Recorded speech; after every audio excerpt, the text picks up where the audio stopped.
Hello guys, മുല്ലപ്പൂ വാങ്ങിച്ചിട്ട് നമുക്ക് ഒട്ടും പൈസയൊന്നും വേസ്റ്റ് ആക്കണ്ട. ഫോട്ടോഷൂട്ടിനൊക്കെ പറ്റിയ അടിപൊളി പേപ്പർ മുല്ലപ്പൂ നമുക്ക് ഉണ്ടാക്കിയെടുക്കാം. അതിനായിട്ട് നമുക്ക് ടിഷ്യൂ പേപ്പറാണ് വേണ്ടത്. അത് മടക്കി ഇതുപോലെ ചെറിയ പീസാക്കി എല്ലാ പീസും ഇങ്ങനെ കട്ട് ചെയ്തെടുക്കണം.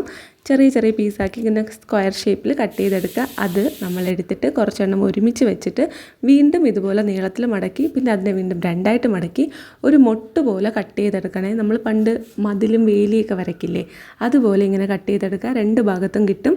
ദെൻ നന്നായിട്ടൊന്ന് പെർഫെക്റ്റ് ആക്കിയതിന് ശേഷം എല്ലാം പിരിച്ചെടുക്കണം കേട്ടോ. അതൊരു ടാസ്ക്കാണ്, എന്നാലും പിരിച്ചെടുക്കുക. അതിനുശേഷം വെള്ളം വെച്ച് നടുവിൽ മാത്രം ഇങ്ങനെ ഒന്ന് തിരിച്ചു കൊടുക്കുക. ഒറ്റ തവണ തിരിച്ചാൽ മതി. അപ്പോൾ വെറും വെള്ളം വെച്ച് ചെയ്യുന്നതിനേക്കാളും പച്ച കളർ വെള്ളമായിരുന്നെങ്കിൽ നമുക്ക് കുറച്ചുകൂടെ ഒറിജിനാലിറ്റി കിട്ടിയേനെന്ന് തോന്നിയിട്ട് ഞാൻ കുറച്ച് പച്ച കളറും കൂടെ അതിലോട്ട് മിക്സ് ചെയ്ത് കൊടുത്തിട്ടുണ്ട്. അതിനുശേഷം ഞാൻ ഇങ്ങനെ എല്ലാം എടുത്ത് തിരിച്ചു കൊടുക്കുന്നുണ്ട് കേട്ടോ. ഞാൻ ചെയ്തത് നിങ്ങൾ കണ്ടുല്ലോ. ഇതുപോലെ എല്ലാം ചെയ്തെടുക്കുക. നല്ല അടിപൊളി മുല്ലപ്പൂക്കൾ റെഡി ആയിട്ടുണ്ട്.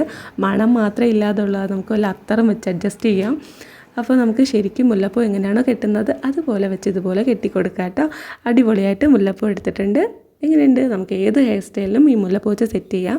പക്ഷേ always remember, handle with care. കാര്യം പേപ്പറാണ്, പെട്ടെന്ന് ഇല്ലാതായി പോകും. അങ്ങോട്ടും ഇങ്ങോട്ടും പിടിച്ച് വലിക്കാൻ പറ്റില്ല. സൂക്ഷിച്ച് ഉപയോഗിക്കുക, അത്രയേ ഉള്ളൂ. പക്ഷേ അടിപൊളി മുല്ലപ്പൂ റെഡി ആയിട്ടില്ലേ? നമുക്ക് ഫോട്ടോഷൂട്ടിനൊക്കെ എന്തിനാണ് എപ്പോഴും നമ്മൾ പുറത്തുനിന്ന് മുല്ലപ്പൂ വാങ്ങുന്നത്. അപ്പോൾ ഇനിയുള്ള നമ്മുടെ ഓണം സീരീസിലെ വീഡിയോസിൽ നമ്മുടെ ഈ മുല്ലപ്പൂവും കൂടെ ഉണ്ടാവും. ഈ വീഡിയോ നിങ്ങൾക്ക് ഇഷ്ടപ്പെട്ടിട്ടുണ്ടെങ്കിൽ ഉറപ്പായിട്ട് ലൈക്ക് ചെയ്യുക. ഇതുപോലത്തെ കൂടുതൽ വീഡിയോസ് കാണാനായിട്ട് സബ്സ്ക്രൈബ് ചെയ്യുക.